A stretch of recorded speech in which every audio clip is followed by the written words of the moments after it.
Hey, welcome back. It's Michelle. And Miguel. This is part 2 of the Mambabarang character design. Mambabarang. Mambabarang. I am ashamed to my Filipino family.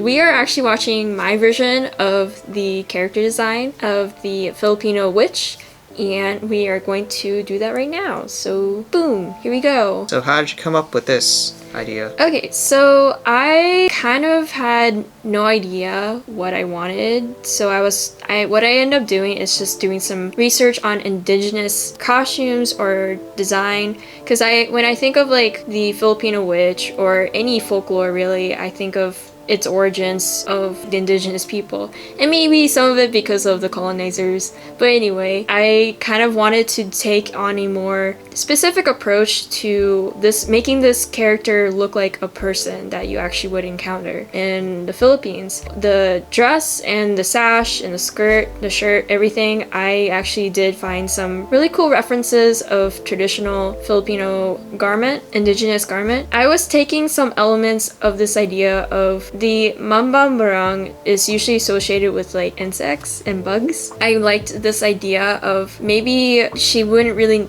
be surrounded by that, but she would have it tattooed. So as you can see, I'll have it like all these little bugs and critters like tattooed along her neck and her arm. Another thing, when I was researching about the Mambabarang, Miguel mentioned before, they use some kind of like object to use for their hex or their curse on somebody. I used a straw doll thing to indicate that's what they will be using to cast a curse on whoever they come across with. I was really wanting to play around with this idea of like, again, this person is maybe someone real, and so I try to make this as realistic as possible. I'm just gonna keep blabbering from there if you have any questions. Oh, yeah. Yeah. Well, I was going to say, I do like the long black nails to indicate the witchiness of the person. I do think the doll, people would look at it and they would think voodoo. Not exactly voodoo, obviously, because it's a different culture,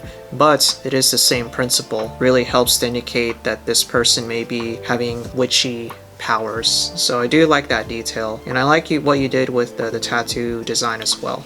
Yeah. So, yeah. I think we'll try to make it blown up so you can see it, because it's kind of like on the side. And for me, since this is something that's from our culture, our heritage, I really wanted to represent this character as a Filipino, or an indigenous Filipino as well. I wanted to incorporate, to make that witchiness, like Miguel said, like even making her hair extra long. I played around with the colors a little bit more, because originally I wanted it like red or orange, but I think the purple adds to that sort of mystery. I really actually enjoyed this one, because while I'm not wholly familiar with the culture of witchcraft or like superstitions in the Philippines, I imagine like this concept of a Mambabarang is because there is usually an outcast of somebody out who's not part of the community, but people will want to maybe go to this person to have them hex somebody or curse somebody. So I wanted to make this a little bit more or less like this person's how do you call it, mischievous rather than like malevolent. What was my thought process for designing this version of the Mambabarang? Yep, so I hope you enjoyed that one. I certainly did, and I really like this concept. I should have gone with the long black nails. I think that was a really neat idea.